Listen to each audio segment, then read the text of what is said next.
की इस वीडियो में हम पढ़ेंगे कुछ ऐसे ट्रेंडिंग वर्ड्स जो जेंजीज द्वारा इस्तेमाल किए जाते हैं। First word is this ridge. आपने नोटिस किया होगा कुछ लोग नेचुरली इतने अट्रैक्टिव होते हैं, इतने चार्मिंग होते हैं कि वो कभी भी किसी कमरे में आते हैं तो सारे चेहरे उनकी तरफ मुड़ जाते हैं। बस ऐसे ही चार्मिंग और अट्रैक्टिव पर्सनालिटीज के लिए हम ये वर्ड का इस्तेमाल करते हैं, रिज। रिज इसका मतलब होता है चार्म और एबिलिटी टू अट्रैक्ट अदर्स, दूसरों को अपनी तरफ आकर्षित करने की एबिलिटी या फिर ऐसा चार्म होना रिज कहलाया जाता है। एक एग्जाम्पल लें तो it says he is got serious ridge at the party. उस इंसान का तो पार्टी में अलग ही चार्म था, हर कोई उससे आकर्षित हुए जा रहा था। नेक्स्ट वर्ड है फ्लेक्स। कभी अपनी मॉम को कुछ गिफ्ट दिया है? कैसे वो अपने फ्रेंड्स के सामने उस गिफ्ट को शो ऑफ करती हैं, लोगों को बताती हैं कि देखो मेरे बच्चे ने मुझे ये गिफ्ट दिया है, देखो मेरा बच्चा मेरे लिए ये लेके आया। अब ये जो शो ऑफ होता है ना, इसी को हम जेंजीज की लैंग्वेज में फ्लेक्स बोलते हैं। फ्लेक्स किसी के सामने शो ऑफ करना, प्राउडली, वो भी फ्लेक्स कहलाया जाता है।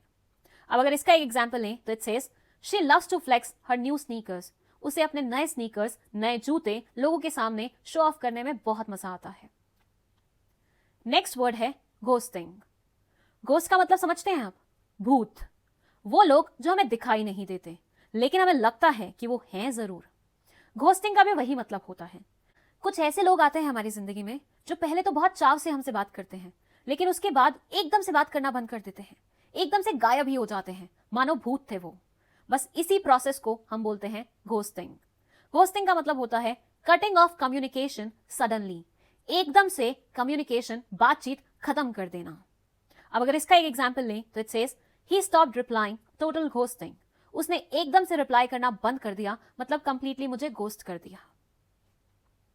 नेक्स्ट वर्ड है ड्रिप।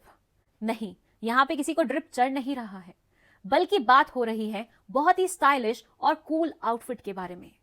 जब कोई इंसान बहुत ही अच्छे कपड़े पहनता है, बहुत ही स्टाइलिश लग रहा होता है, बहुत ही कूल दिखाई दे रहा होता है, तो उसके लिए हम ये वर्ड इस्तेमाल करते हैं ड्रिप। ड्रिप।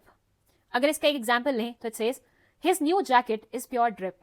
उसका वो नया जैकेट बहुत ही स्टाइलिश और बहुत ही कूल है। नेक्स्ट वर्ड है सैवेज। वो देखे हैं कुछ लोग निडर बिल्कुल, जो एकदम सच्ची और सटीक बात करते हैं, बस उसी के लिए वर्ड इस्तेमाल होता है सैवेज। सैवेज का मतलब है बोल्ड और ब्रूटली ऑनेस्ट चीज।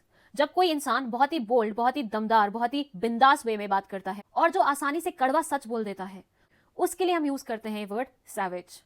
अगर इसका एक एग्जाम्पल लें तो it says that comeback was savage. Next word है सस्टेनेबिलिटी। ये वर्ड आपने एनवायरमेंटल स्टडीज या फिर इकोनॉमिक्स में कई बार पढ़ा होगा।